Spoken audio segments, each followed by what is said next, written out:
Donald Trump ने एक बम गिरा दिया, एक और बम गिराया, और वो उनकी आदतन, वो बम गिराने की उनकी आदत है। इस बार उन्होंने ये कहा कि 8 प्लेन गिराए गए ऑपरेशन सिंदूर के दौरान। Pakistan and India, 8 planes, 7 planes were shot down. An eighth was really badly wounded. But 8 planes were shot down essentially. And I said, this is war. And they were going at it. And they're 2 nuclear nations. I said, I'm not going to make any trade deals with you guys unless you agree to peace. Bharat और पाकिस्तान के बीच जो झड़प हुई थी उसमें 8 विमान गिरे। आपको बता दें, पिछले 3 महीनों में ट्रंप ने बार बार इन आंकड़ों को बदला। जो 7 मई और 10 मई के बीच का जो समय है, उसमें 8 प्लेन गिराए गए। ट्रंप साहब ने हमारे 56 इंची शेयर को कागजी शेयर तो बना के छोड़ दिया है, क्योंकि अगर 60 बार उन्होंने कहा 6 महीने में और हमारे प्रधान जी ने एक बार भी उसका खुल के जवाब नहीं दिया, तो इसका मतलब ये जो 56 इंची शेयर का जो एक नैरेटिव था, ये जो 56 इंची शेयर की एक कहानी थी, ये इसमें कोई शक नहीं है मेरे लिहाज से कि यूनाइटेड स्टेट्स का इसमें मुख्य भाग था।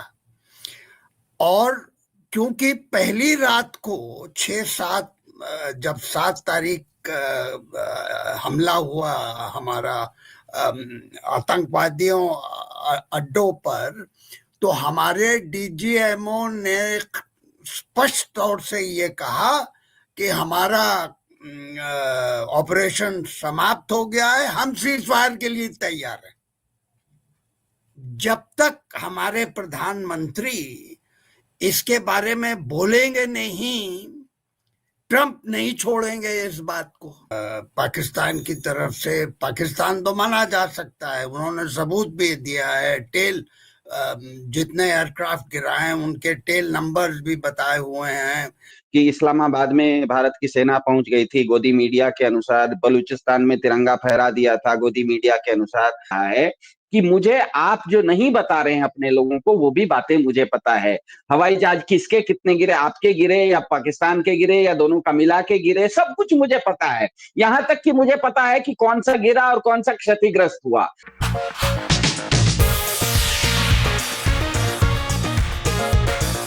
इसमें टैरिफ का मामला है, इसमें हवाई जहाज गिराने का मामला है, इसमें सीज फायर कराने का मामला है। और ये तीनों मामलों के बारे में ट्रंप बार बार किसी ने कहा कि 56 मर्तबा, अभी 56 इंच की छाती की बात हो रही थी, वो 56 मर्तबा कह चुके हैं इसके बारे में, सीज फायर के बारे में। सबसे पहली बात तो सीज फायर की बात करें, क्योंकि इसमें कोई शक नहीं है मेरे लिहाज से कि यूनाइटेड स्टेट्स का इसमें मुख्य भाग था। और क्योंकि पहली रात को 6-7 जब 7 तारीख हमला हुआ हमारा आतंकवादियों अड्डों पर, तो हमारे डीजीएमओ ने स्पष्ट तौर से ये कहा कि हमारा ऑपरेशन समाप्त हो गया है, हम सीज फायर के लिए तैयार हैं। तो पहली मर्तबा सीज फायर की बात हम लोगों ने की है। और उसके बाद रूबियो और दोवल की बात हुई, उसके बाद जेडी वैंस की बात हुई। अब ट्रंप की बात हुई नहीं हुई, इसके बारे में अगर आप राज्यसभा की को याद करें तो उसमें हमारे विदेश मंत्री जयशंकर साहब ने कहा था, मैं डेट भूल रहा हूं, कि और उन्होंने कहा था राज्यसभा में कि कान खोल के सुन लो, sometime in मई और जून, कि हमारे प्रधानमंत्री ने ट्रंप के साथ प्रेसिडेंट के साथ बात नहीं की। और ये कहना पार्लियामेंट में तो 56 इंच छाती का सबूत है, लेकिन इससे बड़ा नुकसान हुआ है। छोटी सी बात थी, वो अभी तक चल रही है, और जब तक हमारे प्रधानमंत्री इसके बारे में बोलेंगे नहीं, ट्रंप नहीं छोड़ेंगे इस बात को, क्योंकि बाकी सब लोगों ने कबूल कर लिया है। एक सिर्फ हम, वो कहते माय फ्रेंड मोदी। जहां तक हवाई जहाज गिराने की बात है, इसमें कोई शक नहीं है कि हवाई जहाज हमारे गिरे हैं, और इसका सबसे बड़ा सबूत जनरल जेरोमी बैलिंजर, फ्रेंच एयरफोर्स चीफ, 16 जून, ये चेक हो सकता है, उन्होंने कहा कि हिंदुस्तान ने, India lost 1 Rafale, 1 Mirage 2000 and 1 Sukhoi, 3 aircraft.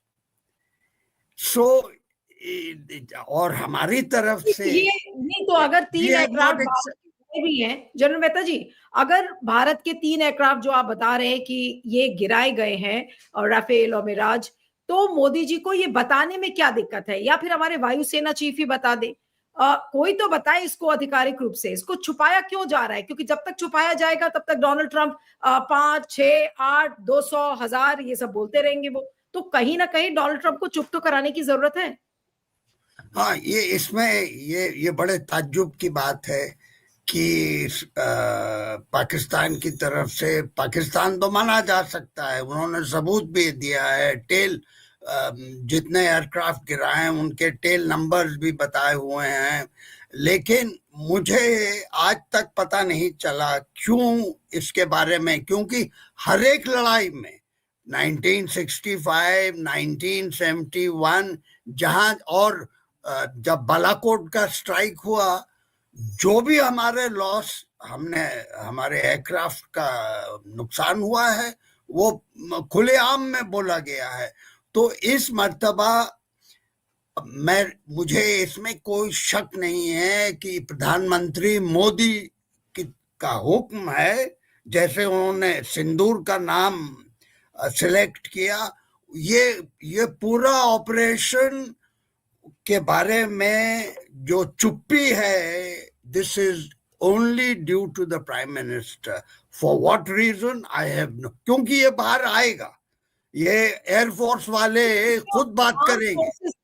अब इसका आर्म्ड फोर्सेस पर क्या फर्क, क्या असर आपको पड़ता हुआ दिखता है जनरल मेहता? बिकॉज ये ऑर्डिनरी सी चीज नहीं है। इस तरीके से डोनाल्ड ट्रंप अपने देश की छवि को, हमारे सेना के जितने एफर्ट्स हैं उसको, उस पर पानी फेरते हुए नजर आ रहे हैं। पहले 5 बोला, फिर 6 बोला, आज 8 बोला, अब कल 200 बोलेंगे। तो सेना का क्या मजबूर हो जाएगी? अब सेना की तरफ से ही बोला जाएगा कि भाई आप चुप हो जाइए, और कम से कम जो सही नंबर है वो बताने की कोशिश करिए। सेना की भी छवि इसमें खराब होती है, और प्रधानमंत्री की तो जो हो रही है वो हो ही रही है। उनकी क्या मजबूरी है किसी को पता नहीं।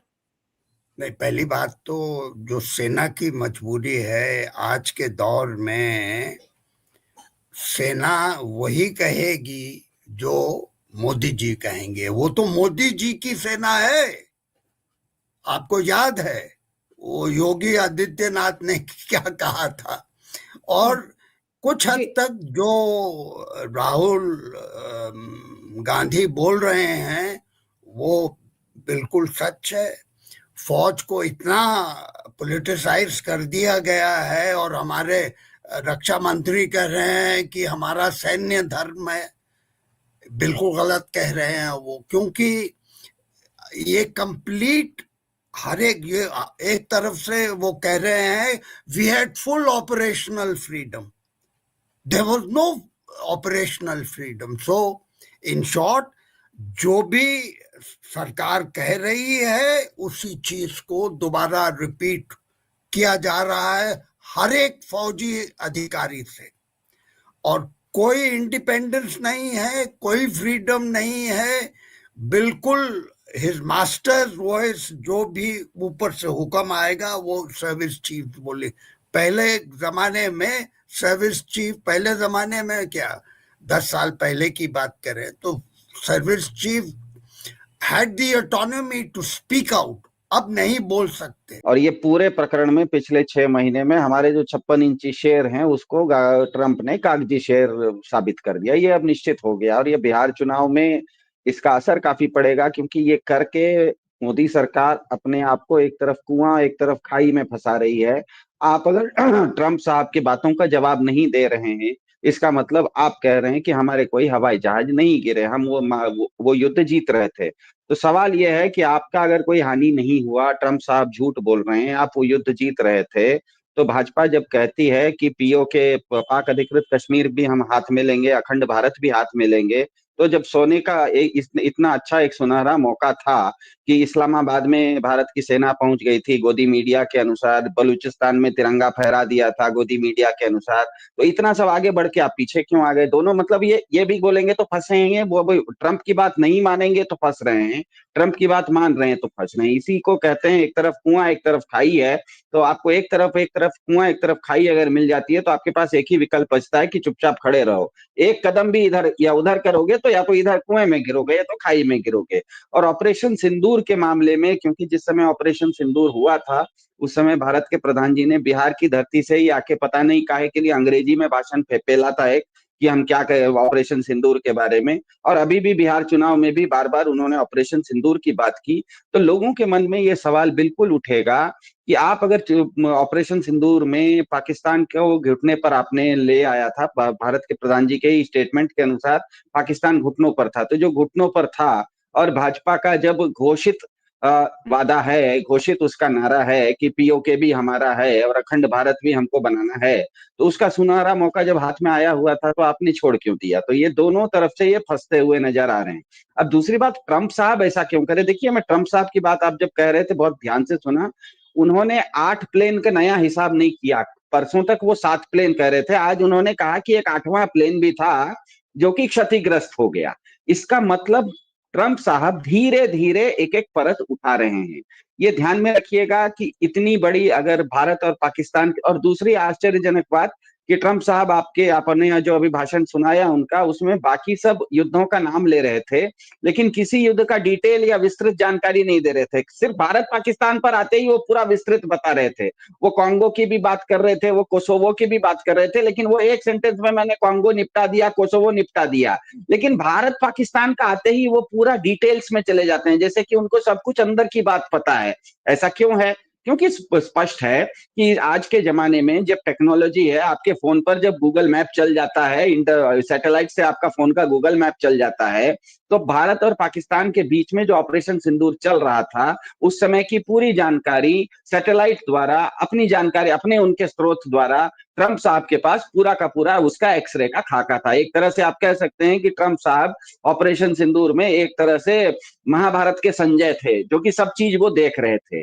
अब वो ये बता रहे हैं, ये पूरा का पूरा स्पष्ट संदेश भारत के प्रधान जी को दिया जा रहा है कि मुझे आप जो नहीं बता रहे हैं अपने लोगों को, वो भी बातें मुझे पता है।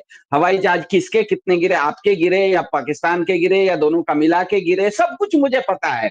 यहां तक कि मुझे पता है कि कौन सा गिरा और कौन सा क्षतिग्रस्त हुआ, कौन सा मॉडल आने वाले समय में वो ये भी बता सकते हैं कि कौन कौन से मॉडल क्षतिग्रस्त हुए, ये भी बता सकते हैं, ये भी बता सकते हैं कि कितने क्षतिग्रस्त हुए। तो ऐसी स्थिति में मेरे ख्याल से वो भारत के प्रधान जी के ऊपर एक जबरदस्त अब दबाव ला रहे हैं। वो बार बार उनको बता रहे हैं कि जो आपने 13 फरवरी को मेरे साथ व्हाइट हाउस में बैठ के मेरे साथ सगाई कर ली थी, जिसमें कि आप तेल भी मुझसे लेने वाले थे, मवेशी का चारा भी मुझसे लेने वाले थे, बत्तख का मांस भी लेने वाले थे, सगाई करने के बाद आप तो भाग गए साहब। और सगाई, और आपने लिखा था कि तारीख 31 दिसंबर से पहले हम शादी कर लेंगे, मतलब वो ट्रेड डील हो जाएगा। तो ये ट्रेड डील पर दबाव लाने के लिए, और उनको पता है, ट्रंप साहब को पता है कि मोदी जी का जो 56 इंच का इमेज है, जो विश्व गुरु का इमेज है, हर बार जब ट्रंप कुछ बोलते हैं, ट्रंप भी कोई नासमझ व्यक्ति नहीं है, ट्रंप समझदार हैं, उनको भी पता है कि बार बार बोलेंगे तो एक तरह से हास्यास्पद भी हो जाएगा कि ये ट्रंप साहब बार बार रोज सुबह उठ के एक ही चीज क्यों बोलते हैं। लेकिन उनको पता है कि उनके लिए भले हास्यास्पद हो, लेकिन वो हर बार बोलते हैं तो भारत के प्रधानमंत्री जी की जो विश्व गुरु और 56 इंच की छवि है वो और धूमिल होते चली जाती है। ये रायता समेटने के बदले रायते पर रोज एक बार नया छोंक लगा रहे हैं। तो इसका मतलब है कि ट्रंप साहब को मोदी जी का इमेज जो है वो लार्जर देन लाइफ है। मोदी जी जो है उनसे उससे बड़ा उनका इमेज है। उनके इमेज को ये डैमेज करने की पूरी कोशिश कर रहे हैं, क्योंकि उनको लग रहा है कि इनके इमेज का अगर हम डर दिखाएंगे तो ये प्रेशर में आके ट्रेड डील पर सिग्नेचर कर देंगे। हालांकि मेरा मानना है कि ट्रेड डील पर सिग्नेचर हो चुका है, सिर्फ उसको ऑपरेशनलाइज होना है, क्योंकि आप किसी से सगाई कर लिए हैं उसके बाद आप शादी से भाग नहीं सकते हैं। भले तारीख 2-4 दिन आगे पीछे हो सकती है, लेकिन 13 फरवरी को भारत के प्रधान जी और अमेरिका के राष्ट्रपति व्हाइट हाउस में बैठ के कॉम्पैक्ट नाम का जब उन्होंने समझौता किया, जो कि व्हाइट हाउस के भी वेबसाइट पर है, भारत के प्रेस इंफॉर्मेशन के भी वेबसाइट पर है, उसमें पैरा नंबर 30 या 33 पैरा का वो कागज है, उसमें भारत के प्रधान जी ने हस्ताक्षर कर दिया है कि अमेरिका भारत को सबसे बड़ा तेल का निर्यातक बनेगा, अमेरिका से भारत मवेशी का चारा आएगा, अमेरिका से भारत बत्तख का मांस आएगा। आप ये सब बातें अगर लिख चुके हैं तो उसको आपको ऑपरेशनलाइज आप नहीं कर रहे हैं, आप मुंह छुपा के भाग रहे हैं। तो मेरे ख्याल से ट्रंप साहब केवल और केवल ये संदेश देना चाह रहे हैं, ये जो पूरा ये 56 बार ये जो बार बार बोल रहे हैं, ये दुनिया को नहीं बोल रहे हैं, उनको भी पता है दुनिया देखेगी तो हंसेगी। वो केवल और केवल हमारे प्रधान जी को मैसेज है कि आप मुझसे मुंह नहीं चुरा सकते, मुझे आपके अंदर के खाने की सारी बातें पता है। ऑपरेशन सिंदूर में भले मैं शामिल नहीं था, लेकिन संजय की तरह मुझे सब कुछ घटनाक्रम पता है। आप छुपा रहे हैं ये भी हमें पता है।